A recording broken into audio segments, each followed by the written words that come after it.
ये कि सीएनसी खराद यानी कि लेथ मशीन द्वारा एक वॉशिंग मशीन के शाफ्ट को कैसे बनाया जाता है।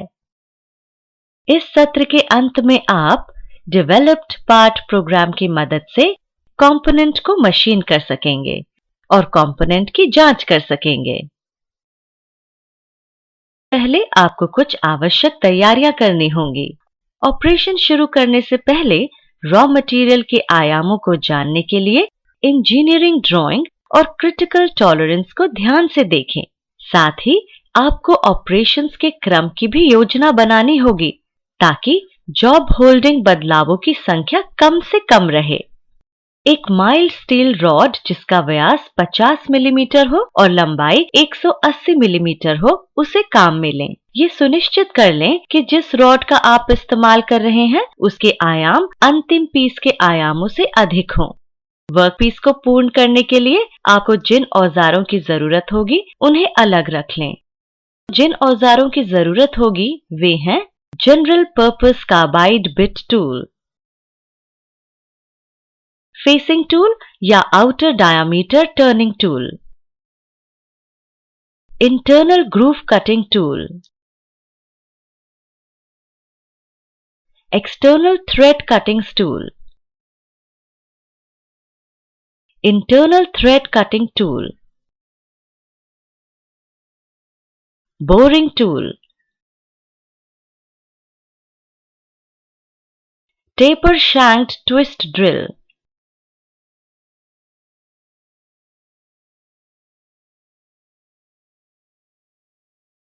आवश्यक मापक उपकरणों और गेजेस को भी तैयार रखें। इस वर्कपीस को एकदम सटीक माप का बनाने के लिए आपको निम्न की आवश्यकता होगी: स्केल,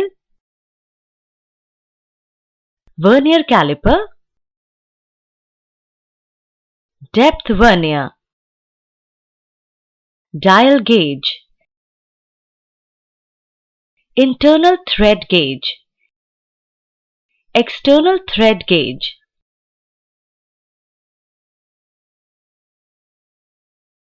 तैयारी के महत्वपूर्ण चरण निम्न हैं: इंजीनियरिंग ड्राइंग को अच्छी तरह पढ़ना, उचित रॉ मटेरियल चुनना, कटिंग टूल चुनना, मापक उपकरण और गेजेस चुनना। तैयारियां हो चुकी हैं, तो आइए शुरू करते हैं।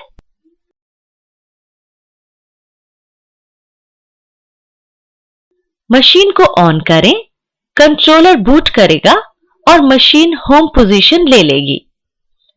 ये या तो 0 या पहले से नियत कोई सेटिंग हो सकती है।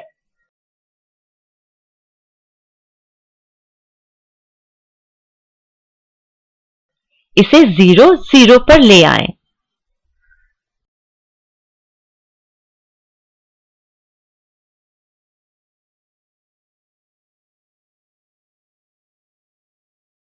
इसके बाद कीबोर्ड पर दिए गए स्विच द्वारा टूल टरेट की होम पोजीशन सेट करें। इस तरह केस के अनुसार फीड या जॉगिंग की कमांड दें। फुट पैडल शुरू करने के लिए कंट्रोल की का इस्तेमाल करें।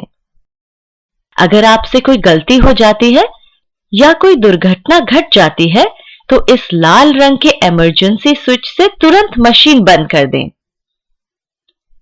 स्क्रीन पर बनी पीले रंग की हाइलाइटिंग वो अक्ष दर्शाती है जिस पर आप काम कर रहे हैं। ठीक है, आगे बढ़ते हुए टूल सेट करते हैं। यहां हमने एक 8 टूल होल्ड करने वाले टरेट का इस्तेमाल किया है जिसमें स्क्वायर और सिलेंड्रिकल दोनों शैंक्स रखे जा सकते हैं। टरेट स्लॉट में स्क्वायर शैंक्ड टूल को रखते हुए आरंभ करें। स्क्वायर शैंक्ड टूल्स के लिए टेपर स्लीव टूल टाइटनिंग व्यवस्था का इस्तेमाल करें। टेपर स्लीव के घूमने के अनुसार कसावट घटती या बढ़ती है।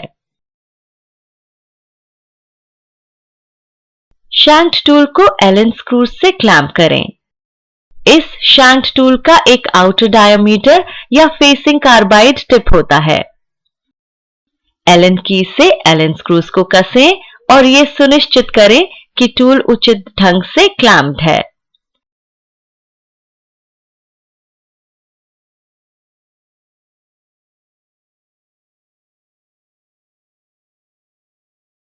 खाली टर्रेट स्लॉट को अपनी ओर लाएं और टेपर शैंक्ड ट्विस्ट ड्रिल को लोड करें।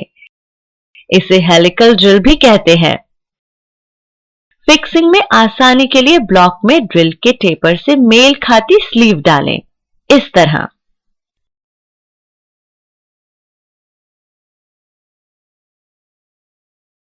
अब स्लीव में हेलिकल ड्रिल फिक्स करते जाएं। ये अपने आप ही पोजीशन ले लेगी। इसे कस दें और सुनिश्चित करें कि ये मजबूती से कसा गया है। ऐसे ही बाकी के सभी आवश्यक औजार माउंट करें।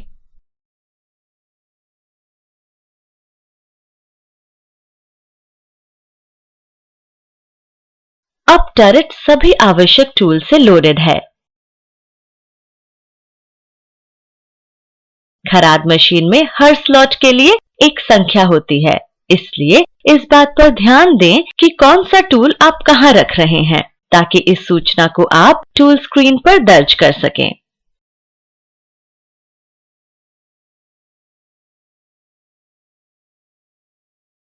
आगे बढ़ते हुए चक में जॉस फिट करें।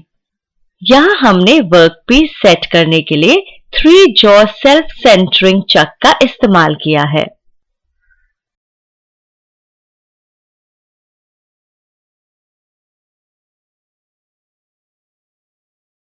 इस चक में 3 गाइडवेज हैं जिन पर जॉस को फिट किया गया है। देखिए, गाइडवेज और जॉस पर क्रमांक है और उसी के अनुसार जॉ को उसके क्रमांक वाले गाइडवे से जोड़ता है। एलन बोल्ट्स की मदद से जॉस को मेल खाते गाइडवे पर कसें।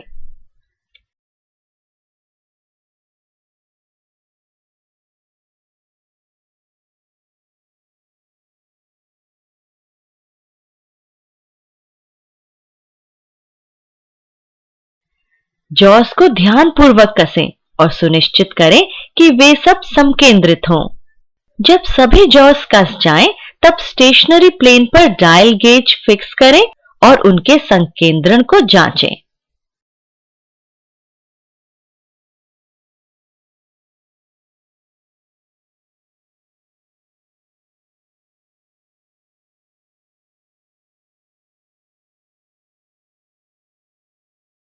ऑपरेशन के क्रमानुसार आपको तय करना होगा कि किस साइड को पहले मशीन करना है। ड्राइंग का पुनरीक्षण करें और वर्कपीस की उस लंबाई का हिसाब लगाएं जो कि जॉस के बाहर रहेगी।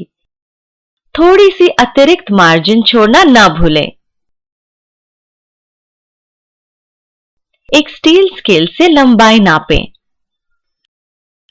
उस भाग को चिन्हित करें जिसे जॉस के बाहर छोड़ना है।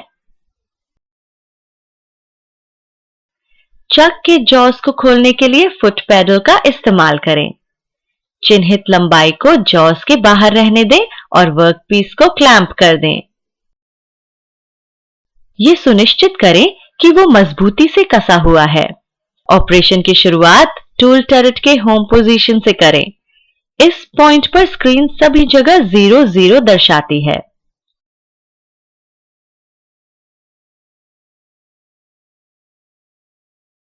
रेफरेंस पॉइंट या 0 पॉइंट सेट करते हुए आगे बढ़ें और धीरे धीरे पहले टूल को रॉ मटेरियल के पास आने दें।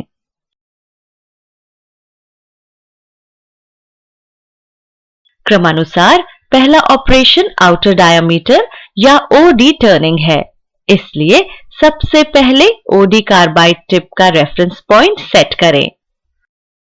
टूल की टिप को जितना हो सके रॉ मटेरियल के उतना पास लाएं और मेन प्रोग्राम पेज पर Z अक्ष को 0 पर रीसेट कर दें। याद रखें कि जब भी आप वर्कपीस पोजीशन या टूल पोजीशन बदलेंगे, आपको प्रोग्राम में प्रत्येक टूल के लिए टूल ऑफसेट पोजीशन सेट करनी होगी।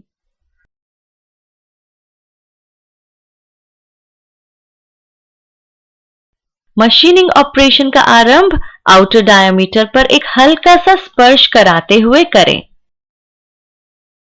यदि रॉ मटेरियल समकेंद्रित नहीं है तो कट की गहराई बढ़ाएं ताकि ताजा या अभी कटी सतह का पूर्ण अनावरण सुनिश्चित किया जा सके। ये वो पॉइंट है जो ओडी टर्निंग के लिए टूल ऑफसेट पोजीशन की तरह लिया जाएगा। वर्नियर कैलिपर से वर्कपीस का डायमीटर नापें। यह आपको बताएगा कि आपके पास आगे की टर्निंग के लिए कितनी मार्जिन उपलब्ध है।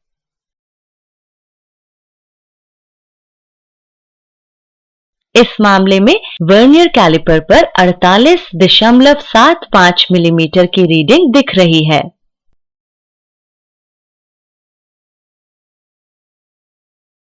आगे बढ़ते हुए सेंटर ड्रिल, हेलिकल ड्रिल और फेसिंग टूल बिट के लिए टूल ऑफसेट सेट करें। कंट्रोलर में पोजीशंस फीड करें। अब मशीन पूर्व निर्धारित क्रम में ऑटोमेटिक ऑपरेशन करने के लिए तैयार है।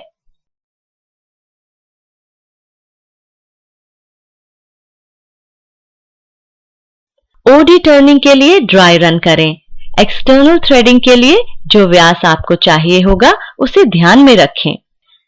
योजना के अनुसार ओडी टर्निंग पूरी करें।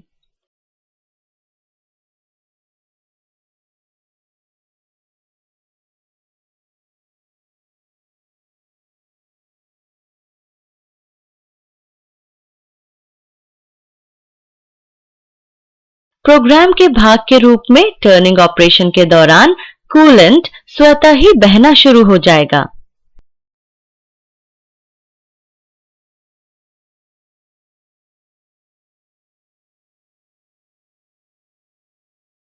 ड्रिल को निर्देशित करने के लिए वर्कपीस के फेस पर सेंट्रल ड्रिलिंग ऑपरेशन द्वारा एक पॉइंट बनाएं।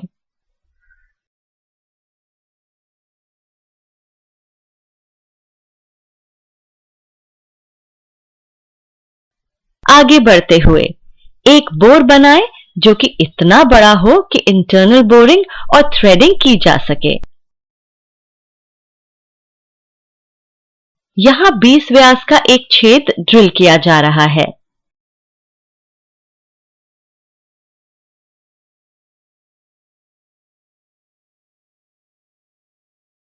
ये देखने के लिए कि ऑपरेशन योजना अनुसार चल रहा है या नहीं, कूलेंट को बीच बीच में स्विच ऑफ करते रहें। ठीक है।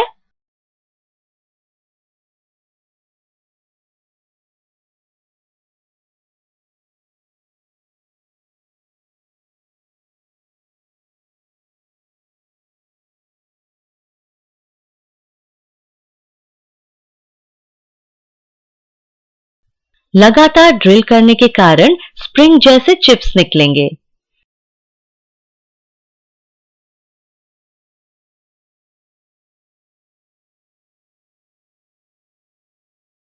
बोरिंग ऑपरेशन की ओर बढ़ते हैं। पहले टूल को ऑफसेट पोजीशन में सेट करें। बोरिंग ऑपरेशन को करने के लिए प्रोग्राम को पुनः आरंभ करें।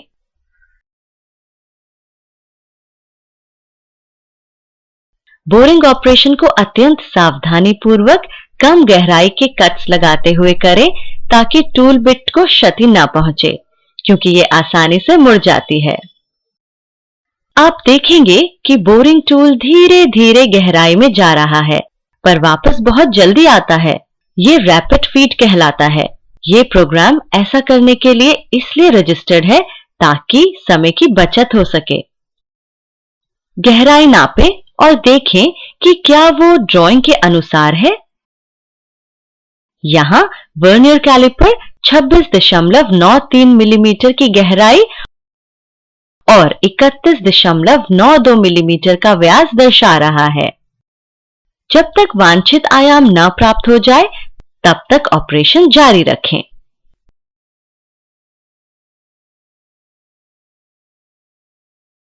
इंटरनल ग्रूविंग से शुरुआत करें। एक बार फिर ऑफसेट पोजीशन सेट करें और प्रोग्राम पुनः शुरू करें।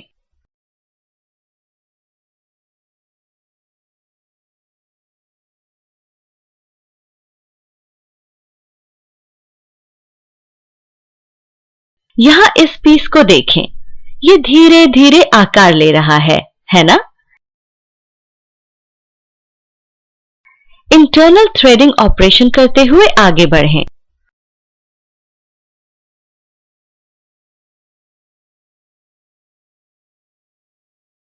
ऑफसेट पोजीशन सेट करें और प्रोग्राम को पुनः शुरू करें।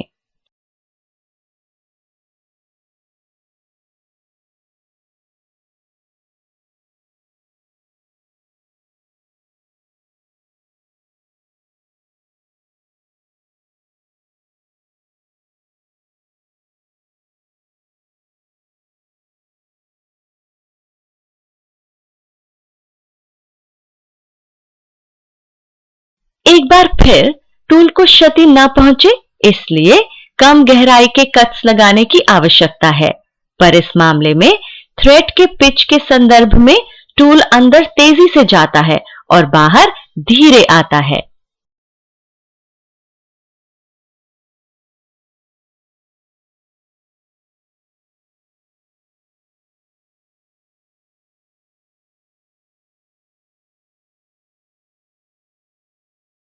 यहां पूरी थ्रेडिंग पर एक नजर डालते हैं। देखिए,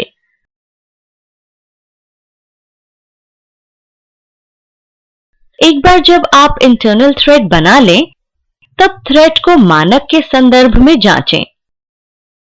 थ्रेड ज्यामिति और पिच जांचने के लिए गो और नो गो के रूप में विशिष्ट थ्रेड गेज उपलब्ध हैं।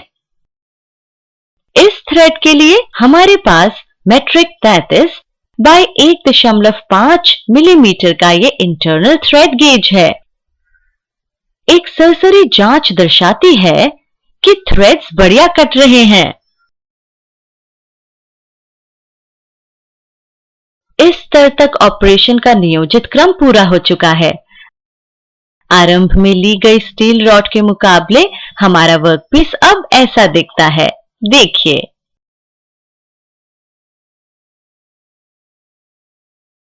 वर्कपीस की साइड बदलें और उसे फुट पैडल की मदद से रीसेट करें। यह सुनिश्चित करें कि ये जॉज में मजबूती से कसा हुआ है। एक बार फिर वर्कपीस का संकेंद्रण सुनिश्चित करने के लिए डायल गेज का इस्तेमाल करें। ठीक है। यदि आप जनरल टॉलरेंस के अंतर्गत आने वाला थोड़ा सा फेरबदल देखें तो ऑपरेशन जारी रखें। यहां विभिन्नता या फेरबदल 200 माइक्रोन है, जो कि स्वीकार्योग्य सीमा के अंदर है। आगामी ऑपरेशंस में जिन टूल्स का इस्तेमाल होगा उनकी टूल ऑफसेट सेटिंग एक बार फिर से करें।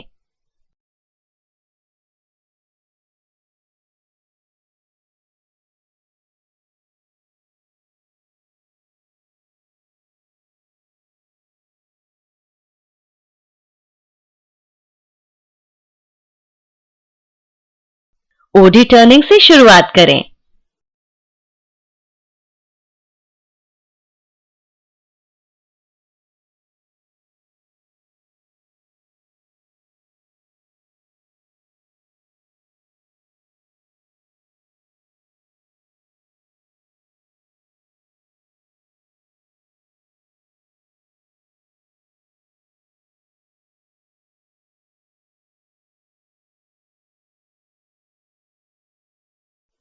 जब ये वांछित आयाम तक पहुंचेगा, तब तक आप इसका स्क्रैप निकाल चुके होंगे।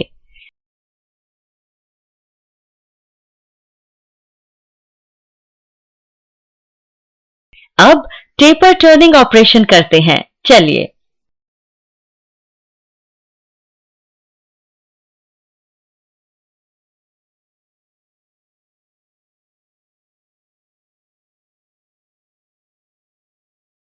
इस केस में प्रोग्राम ऐसा लिखा गया है कि टेपर टर्निंग को ओडी टर्निंग के चरणों के साथ मिलाकर एक बार में ही किया जा सकेगा।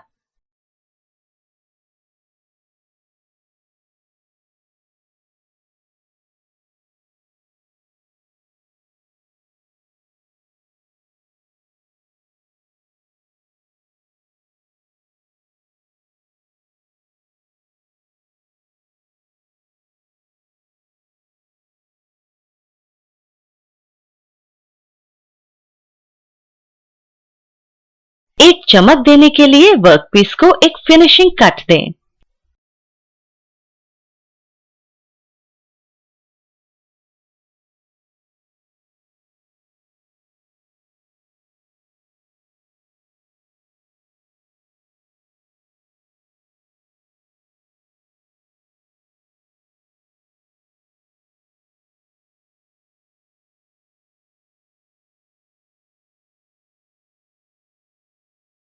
ये जांचें कि सतह पर बर्स यानी उभार तो नहीं रह गए हैं और पैने किनारों को डीबर करें। सावधानी पूर्वक ऑपरेशन करने पर एक बर रहित वर्कपीस मिलेगा। केवल इस किनारे पर ही बर रह गए हैं, देखिए।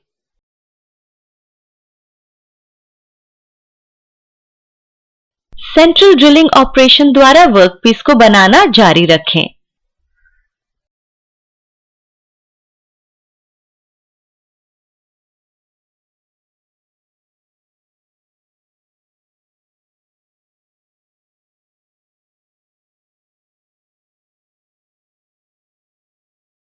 सेंट्रल ड्रिलिंग पूरी हो जाने पर एक्सटर्नल ग्रूव कटिंग ऑपरेशन के साथ आगे बढ़ें।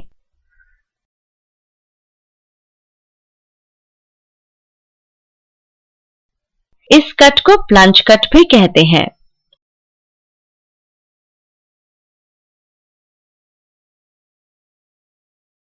फिनिशिंग को जांचें। अब समय है मशीनिंग ऑपरेशन के तीसरे चरण का। वर्कपीस लगभग आकार ले चुका है। मशीनिंग ऑपरेशन की शुरुआत में रॉ मटेरियल के मुकाबले ये ऐसा दिखता है।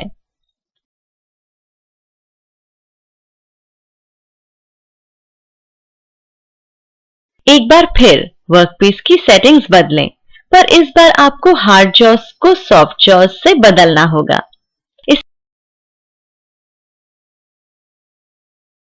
इससे यह सुनिश्चित होगा कि फिनिश सतह पर कोई निशान नहीं रहेंगे। हार्ड जॉज से सतह पर निशान रह सकते हैं। ये जांचें कि ये उचित ढंग से क्लैंप हुआ है या नहीं।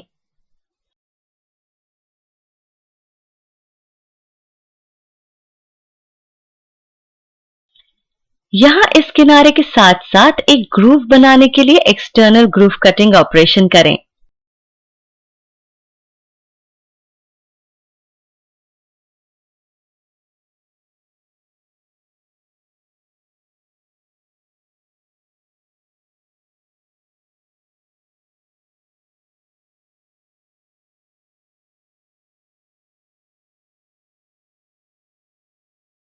इसके बाद सतह पर सुनियोजित कट्स बनाते हुए एक्सटर्नल थ्रेड कटिंग करें।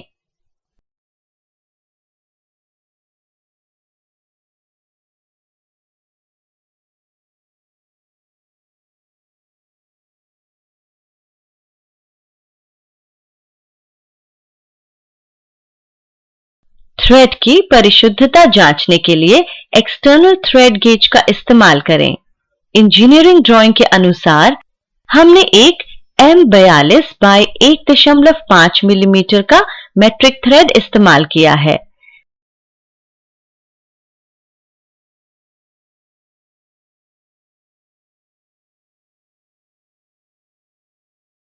थ्रेड गेज को एक्सटर्नल थ्रेड पर चलाएं और देखें कि क्या ये उस पर आसानी से चल पा रहा है।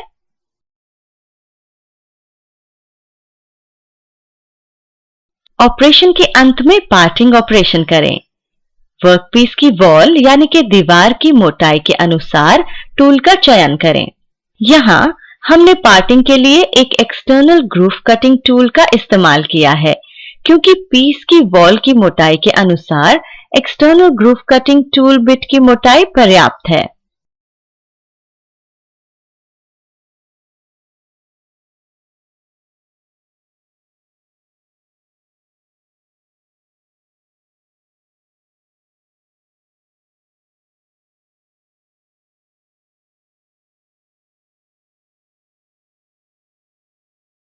अंत में इंटरनल और आउटर डायमीटर का चैम्फरिंग ऑपरेशन करें। इंटरनल डायमीटर चैम्फरिंग करने के लिए बोरिंग टूल का इस्तेमाल करें।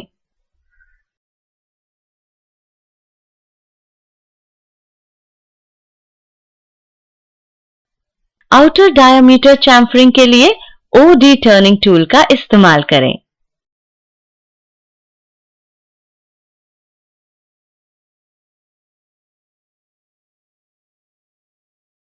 अंत में वर्कपीस को निकाल लें।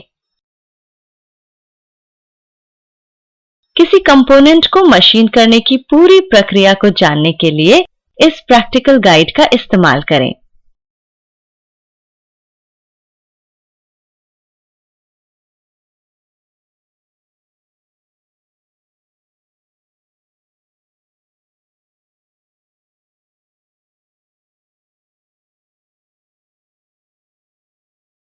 यहाँ कंपोनेंट को पूरा करने के मुख्य चरणों को दोहराया गया है। चरण 1, मशीन को ऑन करें। चरण 2, टूल टर्रेट को होम पोजीशन पर सेट करें।